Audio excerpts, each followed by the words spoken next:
The work of the USISPF is bringing India and USA closer is commendable.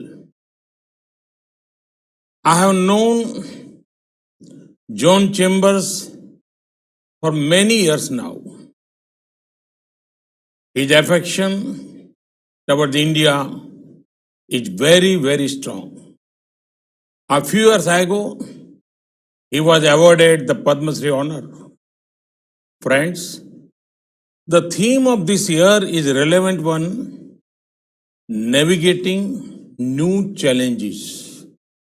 When the year 2020 began, did anybody imagine this is how it would pan out? A global pandemic has impacted everyone. It is testing our resilience, our public health systems, our economic systems. The current situation demands a fresh mindset. A mindset where the approach to development is human-centric, where there is a spirit of cooperation between everyone. Friends, while looking at the way ahead, we should keep our focus on ramping up our capacities, securing the poor, future-proofing our citizens. This is the path India is taking. India was among the first in creating a responsive system of lockdowns. India was among the first to advocate the use of masks and face covering as a public health measure.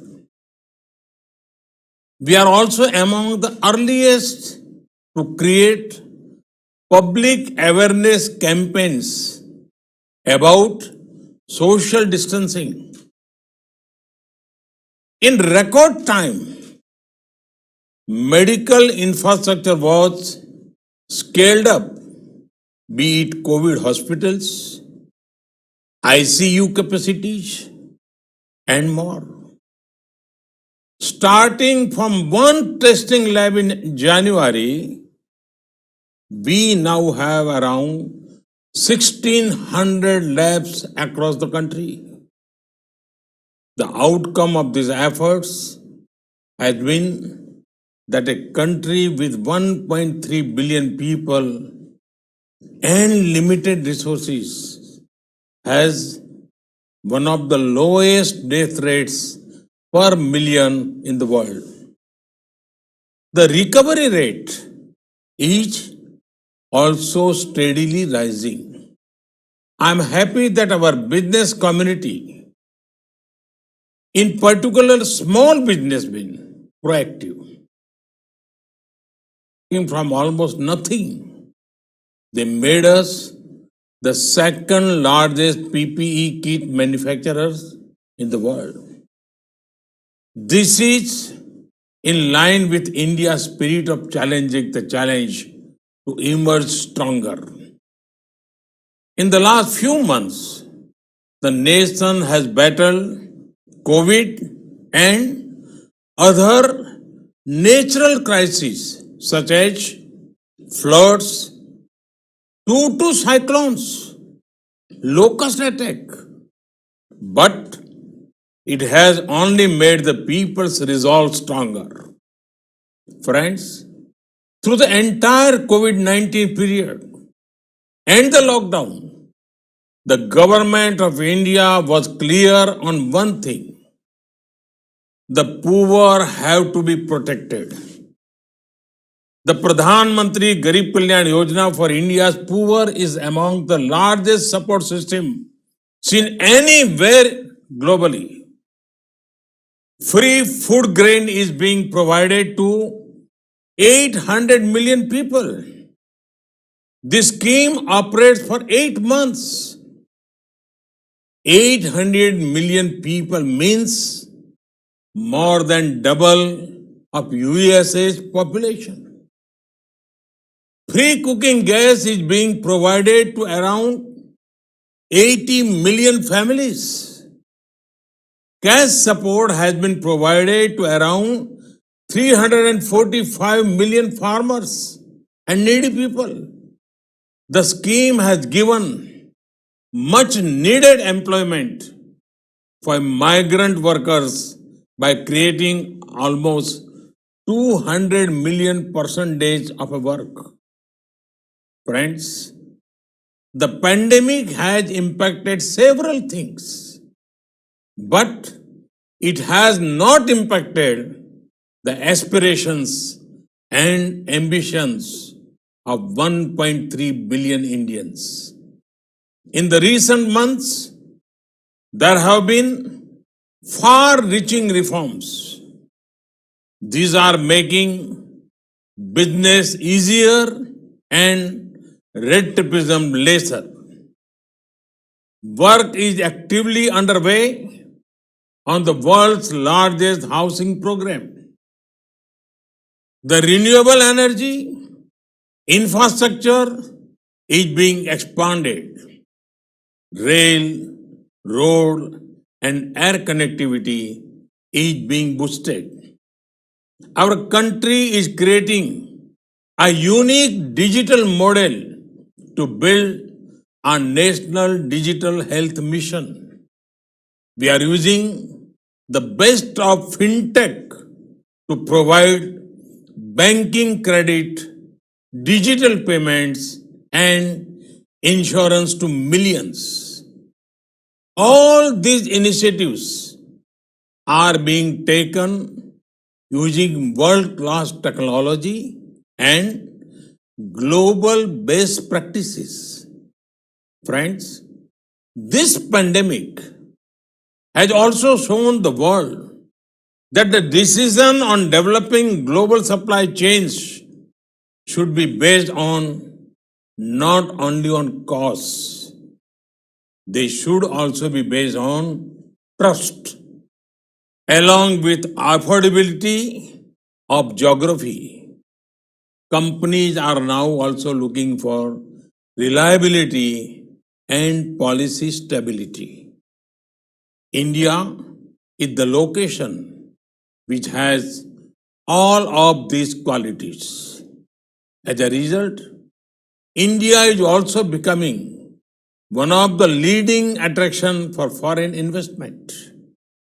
Be it America or the Gulf, be it Europe or Australia, the world believes in us. We have received over $20 billion of foreign investment flows during this year. Google, Amazon, and Mubadala Investment have announced long-term plans for India. Friends, India offers a transparent and predictable tax regime. Our system encourages and supports honest taxpayers. Our GST is a unified, fully IT-enabled indirect tax system. Insolvency and bankruptcy code has reduced risk for the entire financial system. Our comprehensive labor reforms will reduce compliance burden for employers. It will also provide social security protection to the workers. Friends, the importance of investment in driving growth cannot be overstated, and we are tackling both demand and supply side of it. By making India one of the lowest tax destinations in the world and with further incentives for new manufacturing units, mandatory e-platform based faceless assessment will go a long way in helping citizens. So, will the taxpayer charter? The continued regulatory reforms in bond markets ensure improved ease of access for investors. There are tax exemptions to sovereign wealth funds and pension funds for infrastructure investment. FDI into India rose by 20% in 2019. This when global FDI inflows fell by 1%. This shows the success of our FDI regime. All of the above steps will ensure a brighter and more prosperous tomorrow. They will also contribute to a stronger global economy. Friends, 1.3 billion Indians have embarked on one mission to make an Atmanirbhar Bharat or self-reliant India. Atmanirbhar Bharat merges the local with global. It ensures India's strengths act as a global force multiplier. Time and again, India has shown that our goal is global good. Despite our large local needs, we did not shy away from our global responsibility. The responsibility of being the world's leading producer of generic medicines. We ensured constant supplies to the world. We are also at the forefront of research on the vaccine for COVID-19. A self-reliant and peaceful India ensures a better world. Atmanirbhar Bharat is about transforming India from being just a passive market to an active manufacturing hub at the heart of a global value chains. Friends, the road further ahead is full of opportunities. These opportunities are in the public and private sector. They cover core economic sectors as well as the social sectors. Recent sectors that have opened include coal, mining, railways, defense, space, and atomic energy. Production-linked incentive schemes have been launched for mobile and electronics, medical devices, pharma sectors. They have been well received. Such schemes are being planned for other champion sectors too. Reforms in agriculture marketing and $14 billion agriculture financing facility bring several opportunities. Friends, for challenges in India, you have a government that believes in delivering results. A government for which ease of living is as important as the ease of doing business. You are looking at a young country with 65% population less than 35 years old. You are looking at an aspirational country that has decided to take the nation the new heights. This at a time